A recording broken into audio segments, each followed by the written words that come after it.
Dear Delhi वालों, कृपा करके अपनी सीएम रेखा गुप्ता का मजाक उड़ाना बंद करें। तो क्या हुआ वो AQI और IQ में अंतर नहीं समझती? तो क्या हुआ वो AQI को थर्मोमीटर से नापती हैं? तो क्या हुआ अगर इन्होंने सुभाष चंद्र बोस को सुभाष पैलेस बुला दिया? क्या हुआ अगर इन्होंने आजादी के पहले के क्रांतिकारियों से कांग्रेस की सरकार पर बम फिकवा दिया?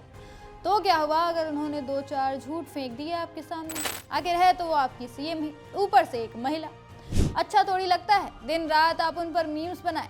बेचारी को बहुत बुरा लगता है। वो आपकी ट्रोलिंग से इतनी दुखी है कि कल विधानसभा में आकर रोने तक लगी। कहने लगी कि मैंने गलती से कुछ शब्द क्या निकाल दिए, ये तो मेरा मजाक बनाने लगे।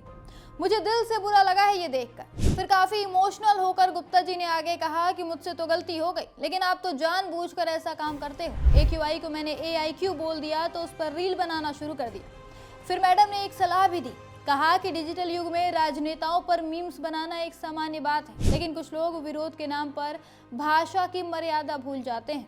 आलोचना का स्वागत है, लेकिन इसे व्यक्तिगत अपमान में नहीं बदलना चाहिए। इतने पर ही नहीं रुकी वो, जाते जाते महिला कार्ड भी खेल गई। कहती हैं कि इनको ये अच्छा नहीं लगता कि एक महिला दिल्ली की मुख्यमंत्री है। वो महिला जो 24 घंटे 7 दिन काम करती है दिल्ली वालों के लिए, इन्हें अच्छा नहीं लगता।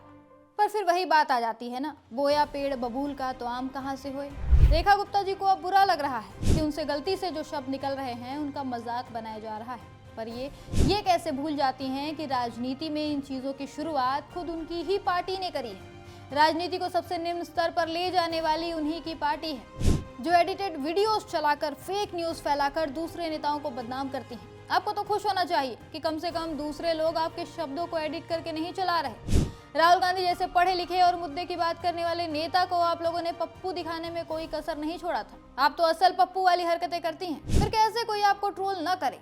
रही बात भाषा की मर्यादा की, तो रेखा गुप्ता से ज्यादा गिरी हुई भाषा इस देश के किसी नेता ने इस्तेमाल नहीं की, और महिला कार्ड खेलने का तो इनका कोई हक बनता ही नहीं, क्योंकि ये खुद दूसरी महिलाओं के लिए अभद्र टिप्पणियां कर चुकी हैं, वो भी एक बार नहीं कई बार। इन ट्वीट्स को भूल गई हैं शायद ही, मैं याद दिला देती हूँ। ये ट्वीट रेखा जी ने अगस्त 2016 में किया था। मोहतरमा लिखती हैं, after coming back media ask Kejriwal, तुम्हें कैसे पता कि मोदी तुमको मारना चाहते हैं? केजरीवाल, मैंने मोदी को बाजार से लाल हिट खरीदते देखा था। अब मेरी डिक्शनरी में तो इसे पर्सनल अटैक ही कहते हैं, पर रेखा जी की नजर में शायद ये कुछ और। खैर, आप ये दूसरा ट्वीट देखिए, ये तो और खतरनाक है।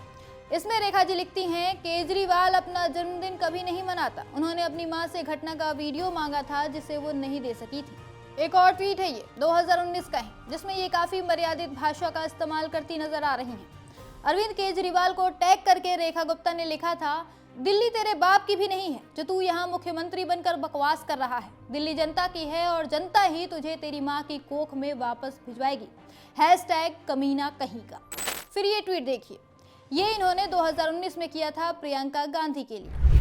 मैडम यहाँ लिखती हैं, रावण ने राम को हराने के लिए अपनी बहन शूर्पणखा को भेजा, कंस ने कृष्ण को हराने के लिए अपनी बहन पूतना को भेजा, हिरण्यकश्यपु ने प्रहलाद को मारने के लिए अपनी बहन होलिका को भेजा, राहुल गांधी ने मोदी जी के लिए अपनी बहन प्रियंका को भेजा है। मान लीजिए इतिहास खुद को दोहराता है। ये है रेखा गुप्ता की दूसरी महिलाओं के प्रति सोच। ये किसी की माँ को गाली देती हैं तो किसी की बहन को।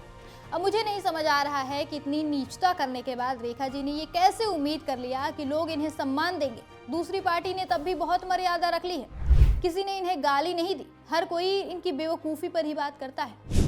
अब अगर रेखा जी को चाहिए कि लोग इनका सही में सम्मान करें, तो पहले उन्हें उस लायक बनना पड़ेगा, फिर ही शायद कुछ हो सकता है। ऐसे रोने से तो कुछ नहीं होने वाला।